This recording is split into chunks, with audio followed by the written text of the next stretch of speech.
दोस्तों, मैं एम के तिवारी आईसीए क्लासेज बक्सर के ऑफिशियल यूट्यूब चैनल पर आप सभी का स्वागत करता हूं। आज आपके सामने एसएससी जीडी नोटिफिकेशन 2021 के बारे में चर्चा करने आया हूं। इसमें हम लोग विस्तार से चर्चा करेंगे। क्या कोरोना के कारण जनरल वाले को उम्र में मिलेगी छूट? एग्जाम में बैठने वाले सभी परीक्षार्थी होंगे पास? क्या कोरोना की तीसरी लहर से पहले ही होगा एग्जाम? एग्जाम कैसे होगा? सीट कितनी है? फॉर्म कैसे भरें? सैलरी क्या है? इन सभी के बारे में हम लोग एक एक कर चर्चा करेंगे। तो दोस्तों, वीडियो को शुरू करते हैं। सबसे पहले हमारा प्रश्न है कि एसएससी जीडी क्या है? एसएससी जीडी क्या है? तो समझिए आप लोग कि एसएससी जीडी, अब जो लोग पुराने लड़के हैं या जो तैयारी करते हैं उनको तो जानकारी होगा कि एसएससी जीडी जीडी यानी कि जनरल ड्यूटी कांस्टेबल एग्जाम का आयोजन स्टाफ सिलेक्शन कमीशन यानी एसएससी द्वारा किया जाता है। इसके माध्यम से सीमा सुरक्षा बल यानी बीएसएफ, केंद्रीय औद्योगिक सुरक्षा बल यानी सीआईएसएफ, भारतीय तिब्बत सीमा पुलिस बल या भारत तिब्बत सीमा पुलिस बल आईटीबीपी, केंद्रीय रिजर्व पुलिस बल सीआरपीएफ आदि में जनरल ड्यूटी या राइफल मैन के पदों पर भर्ती होती है। ये एसएससी जीडी के अंतर्गत आता है।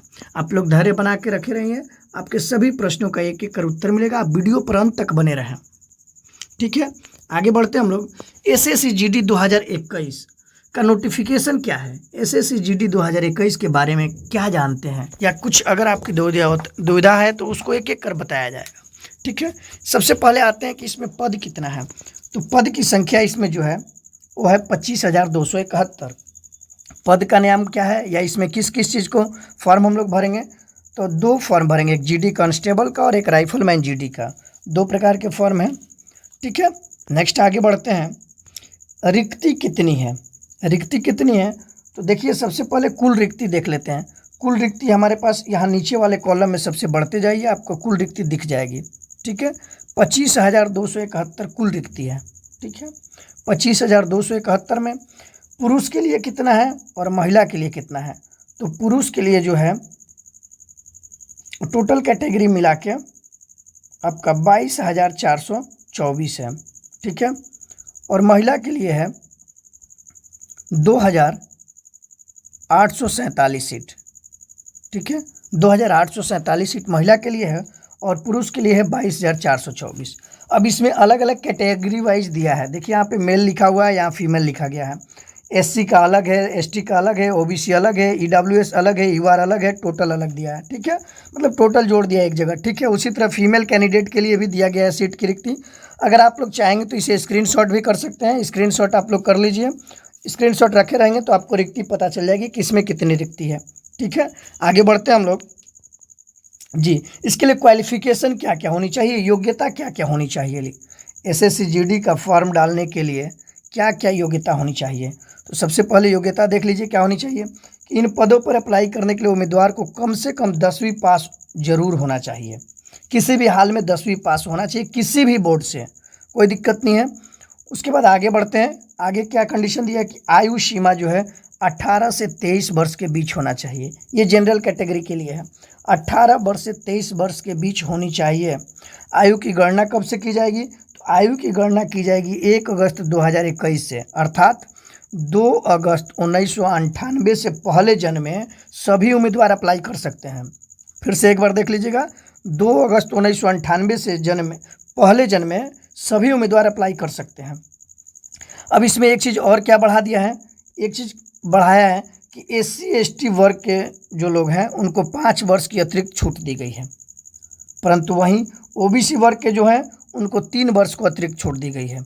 देखिएगा ये छूट कहाँ मिला है, 18 से 23 वर्ष के अलावे छूट मिला है। जिन कैंडिडेट या जो एससी एसटी के हैं उनको 5 साल के लिए छूट, और जो ओबीसी आयु वर्ग वाले हैं उनको 3 वर्ष का छूट प्रदान किया गया है, ठीक है। आगे बढ़ते हैं। इसको स्क्रीनशॉट कर सकते हैं आप लोग समझने के लिए जी। इसमें किस सीट के अनुसार कितना एज किया गया है, ये कैटेगरी वाइज आपको यहाँ पर दिखाया गया है। कैटेगरी वाइज में देख लीजिए, अगर ओबीसी का कैटेगरी है तो 26 साल तक हो, 3 साल 23 साल था, 23 3 26 साल तक। अगर एससी एसटी है तो उसको 28 साल तक का छूट मिला है। अगर एक सर्विसमैन है जनरल का तो उसको 26 साल का छूट मिला है। अगर एक सर्विसमैन ओबीसी का है तो उसको छूट मिला है 29 साल का। अगर एक सर्विसमैन SC ST का है तो उसको 31 साल का छूट मिला है। अगर वहीं जम्मू कश्मीर का अस्थायी निवासी है, वो जब 1980 और 89 के बीच का है तो 28 साल है जनरल कैटेगरी के लिए। लेकिन वहीं OBC कैटेगरी हो जाएगा जम्मू कश्मीर वाला तो 31 साल है। फिर वहीं जम्मू कश्मीर का अगर SC ST का हो जाता है तो 33 साल है।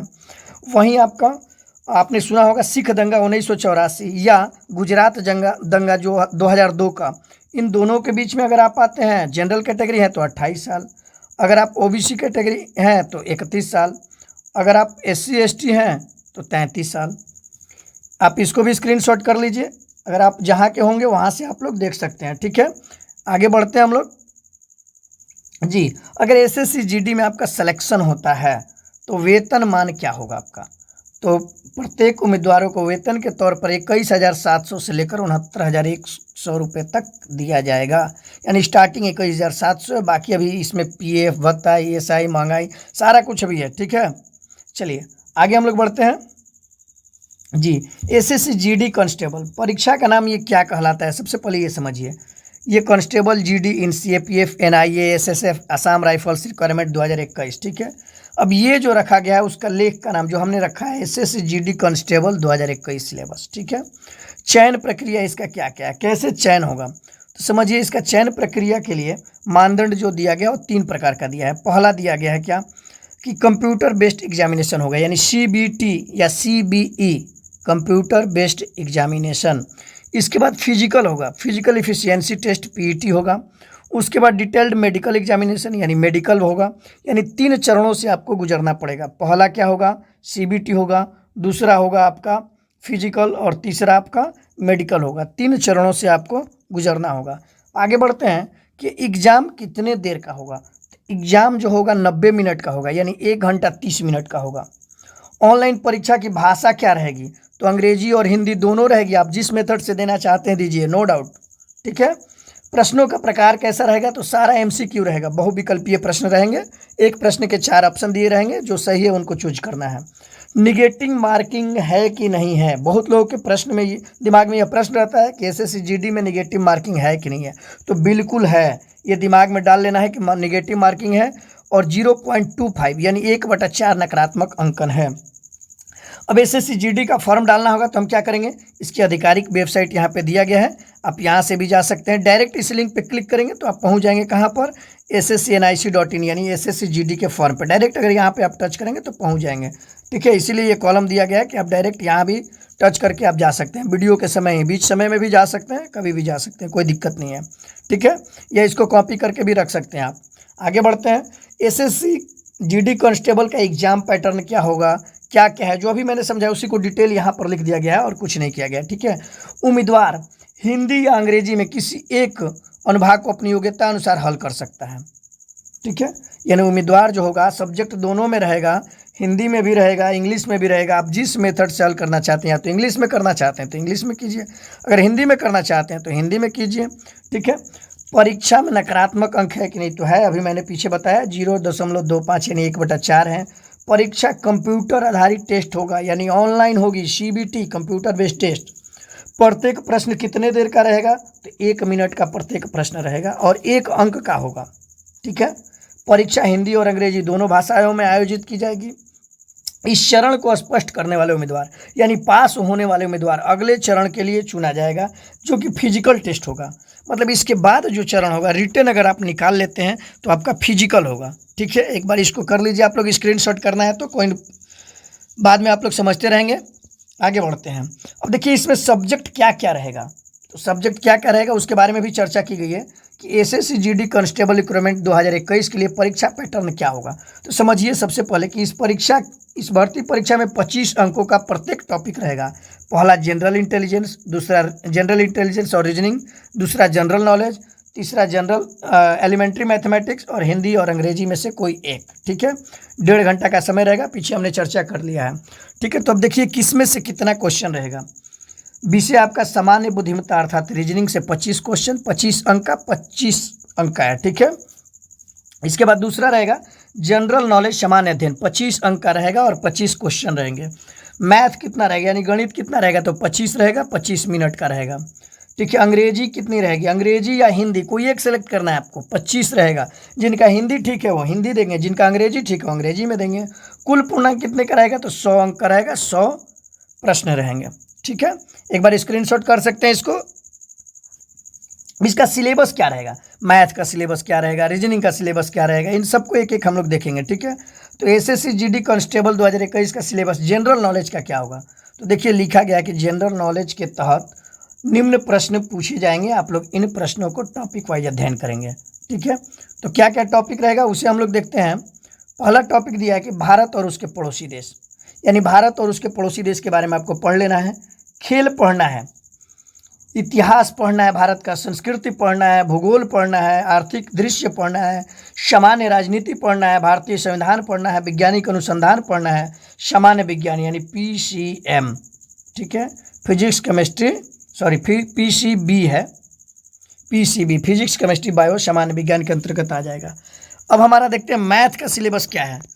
मैथ का सिलेबस क्या है, चूंकि 25 नंबर का ये भी क्वेश्चन है, तो मैथ में हमारा आएगा पहला संख्या पद्धति, संपूर्ण संख्याओं की गणना, नंबर सिस्टम में जो भी आता है, दशमलव और अंश और संख्या के बीच संबंध, भिन्न, मौलिक अंकगणित, एक नियम वाला, परसेंटेज, अनुपात समानुपात, एवरेज, औसत, एसआई सीआई यानी एसआई साधारण ब्याज है, सॉरी, और इसके बाद लाभ और हानि, छूट, क्षेत्रमिति, समय और दूरी, अनुपात और समय, समय और काम, मतलब काम और समय, ये मैथ का सिलेबस है और ये आपका जनरल नॉलेज का सिलेबस है। एक बार आप लोग इसे स्क्रीनशॉट कर लीजिए।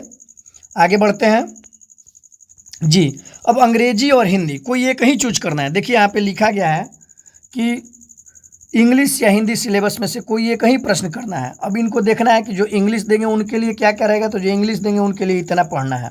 अब क्या क्या उसमें है कि स्पॉट दी एरर है, एरर पकड़ना है, फिल इन द ब्लैंक्स है, सिनोनिम्स है, एंटोनिम्स है, स्पेलिंग डिटेक्टिंग या मिस स्पेल्ड वर्ड है, एडम्स एंड फ्रेंज है, वन वर्ड सब्स्टिट्यूशन है, इम्प्रूवमेंट ऑफ सेंटेंस है, एक्टिव पैसिव वॉइस है, डायरेक्ट इनडायरेक्ट स्पीच है, पारा जम्बल्स है, close passage and reading comprehension है।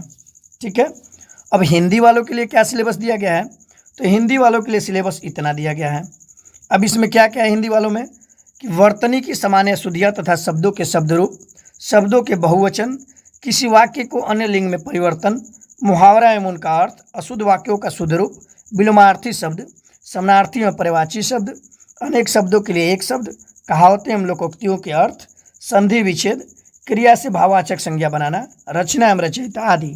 इसके अलावा कुछ चीज़ नहीं दिया है, उसको भी आपको ध्यान देना है। जैसे क्या नहीं दिया है उसको समझ लीजिए।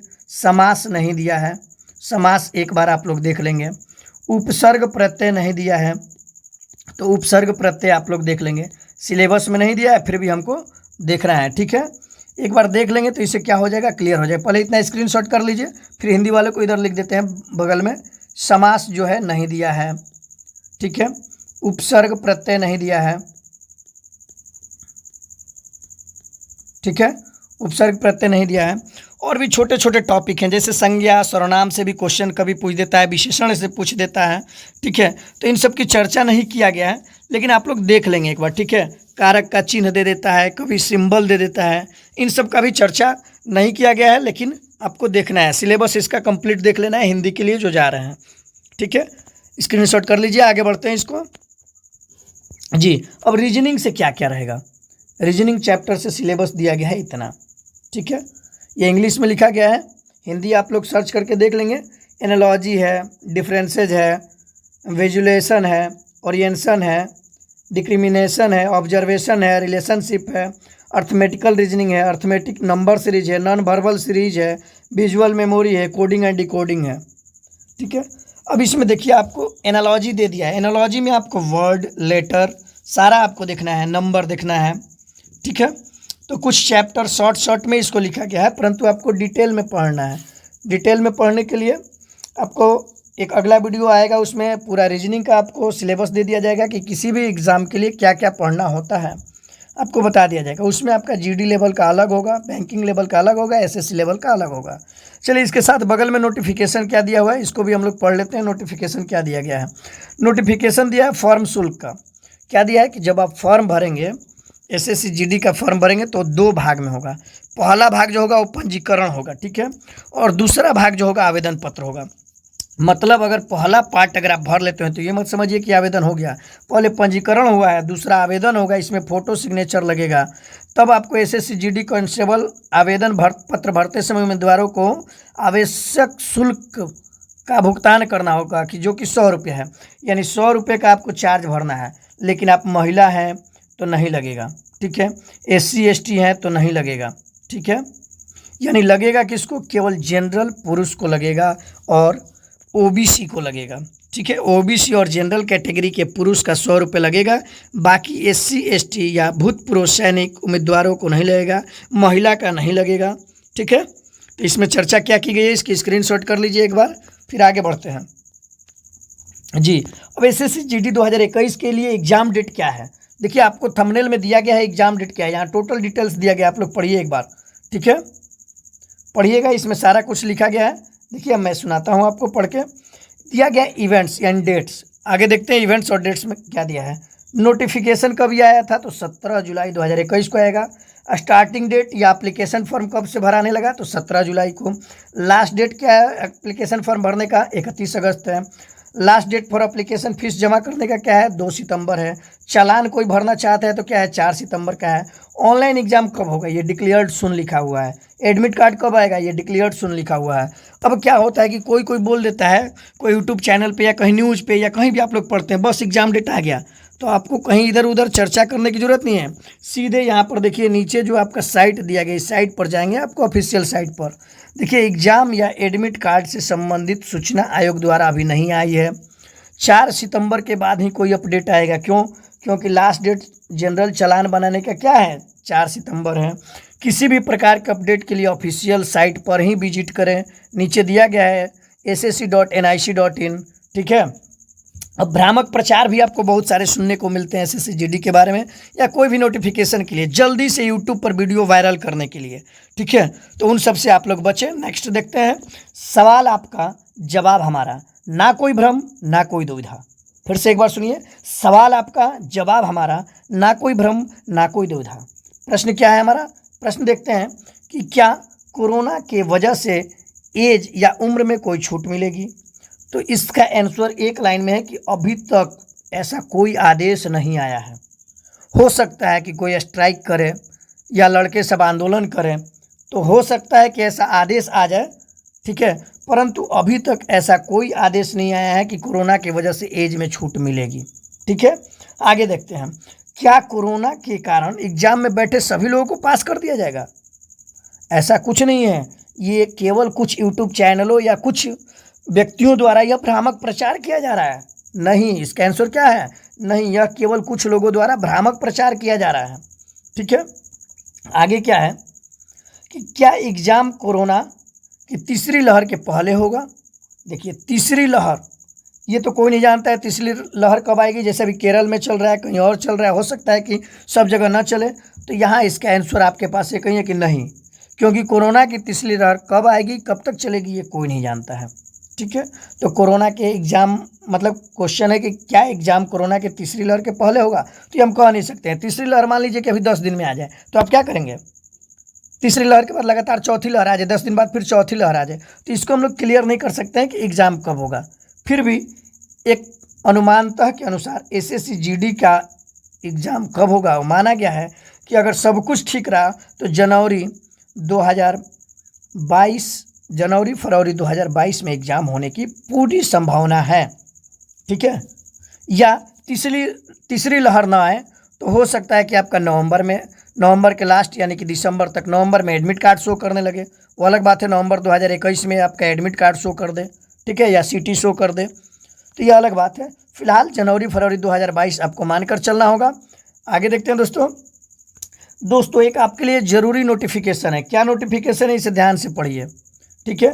नोट दिया गया है, क्या नोट दिया गया है, इसको पढ़ते हैं हम लोग कि दोस्तों SSC GD कांस्टेबल का फॉर्म ऑनलाइन कैसे भरना है और क्या क्या भरना है, इसके बारे में नीचे फोटो के माध्यम से पूरी जानकारी दी गई है, ठीक है।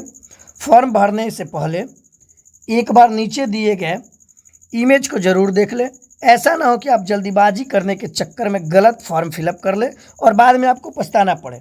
ठीक है, तो इसके लिए निर्देश दिया गया है कि जल्द करें जल्दीबाजी नहीं, जल्द करें जल्दीबाजी नहीं। ठीक है, तो देखिए एक एक फॉर्म आपको भर के नीचे दिया गया है, कैसे भरना है आप लोग उसको देख लीजिए। देखिए सबसे पहले अगर आपको नहीं दिख रहा है तो आप जूम कर सकते हैं। Do you have Aadhaar, Aadhaar number मांगेगा, आधार नंबर आप वेरीफाई करेंगे।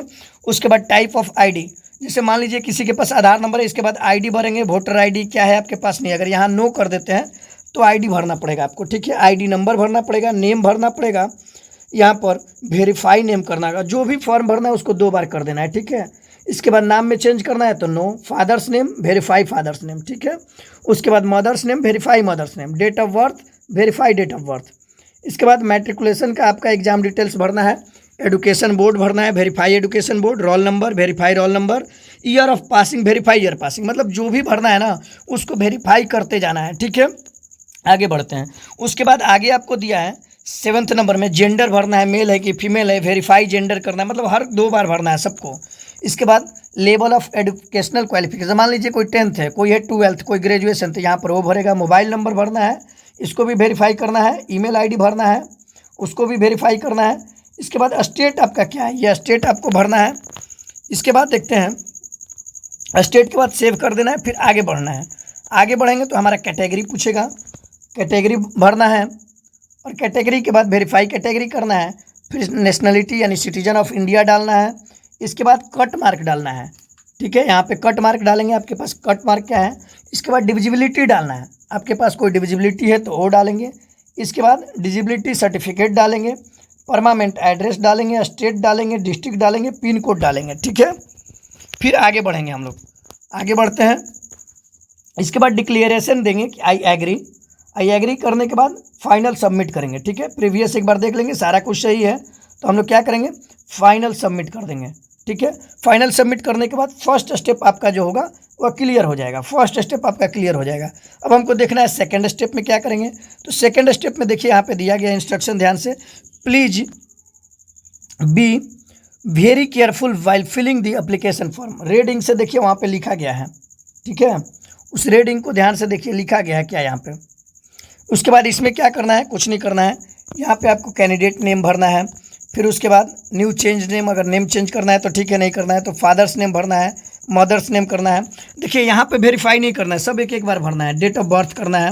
हो सकता है कि कुछ फॉर्म भरे हुए आपको मिले, ऊपर का जो है भरे हुए मिले, क्यों, क्योंकि आपने पार्ट 1 भर दिया है। एज आपका यहाँ पे दे देगा, जेंडर हो जाएगा मेल, कैटेगरी आपका हो जाएगा मेल फीमेल, जो भी जेंडर आपका हो, नेशनलिटी दे दिया है, कट मार्क दे दिया है, सर्टिफिकेट दे देगा, मैट्रिकुलेशन का सर्टिफिकेट दे देगा। हो सकता है कि ये टोटल आपको भरा हुआ मिल जाए, क्यों, क्योंकि पहले आपने भर दिया है तो टोटल भरा हुआ मिल जाए। नेक्स्ट स्टेप देखते हैं क्या करना होगा। नेक्स्ट स्टेप में क्या है, वहीं डेट ऑफ बर्थ है, ये सारा कुछ आपको। इसके बाद आपको ये बताना है कि कहीं से आपको छूट है, एज रिलेक्शन है तो एज रिलेक्शन भरेंगे। इसके बाद एनसीसी सर्टिफिकेट अगर आपके पास है तो वो डालेंगे। इसके बाद स्टेट डोमिसाइल डालेंगे, फिर आगे बढ़ जाएंगे। आगे बढ़ने के बाद फिर आपको यहाँ पे अगर कोई छूट पाना चाहते हैं तो छूट वाला भरेंगे। इसके बाद फिर आगे बढ़ते चले जाएंगे। इसके बाद यहाँ पे पोस्ट आपके पास सीएपीएफ में आप एक बार ये देख लीजिएगा कौन सा पोस्ट पहले है, कौन सा पोस्ट बाद में है। प्रेफरेंस जो आपका है, ये प्रेफरेंस जरूर डालिएगा। ठीक है, प्रेफरेंस आप पहले से मन बना लीजिएगा, क्या क्या डालना है उसको पहले दूसरा तीसरा करके आप लोग डाल दीजिएगा। ठीक है, अब क्या कैंडिडेट बॉर्डर से बिलोंग करता है, यस नो, ये भरना है आपको। ठीक है, मिलिट्री या नक्सल क्षेत्र से आता है, नहीं आता है, तो ये सब सारा चीज़ देख लेना है आपको और इसके बाद आगे बढ़ना है। ठीक है, नेक्स्ट स्लाइड में आपका देखते हैं क्या है जी। नेक्स्ट स्लाइड में नीचे देखिएगा एड्रेस डिस्ट्रिक्ट सारा कुछ भरने के बाद ये आएगा नीचे। इसके बाद यहाँ पर आगे क्या करना है हम लोग को, आगे फ़ोटो डालना है, सिग्नेचर डालना है और इसके बाद यहाँ पर यस करना है और यहाँ पर ये कैप्चा कोड डाल के लास्ट में आपको क्या कर देना है, फाइनल सबमिट कर देना है। सबमिट करेंगे आपका फॉर्म भरा जाएगा। ठीक है, चलिए, थैंक्स फॉर वाचिंग। इसी तरह के और नए वीडियो के लिए हमारे चैनल को लाइक करें, सब्सक्राइब करें और नए वीडियो के अपडेट के लिए हमारे चैनल के बेल आइकन को दबाना ना भूलें, साथ ही कमेंट करना ना भूलें। धन्यवाद दोस्तों।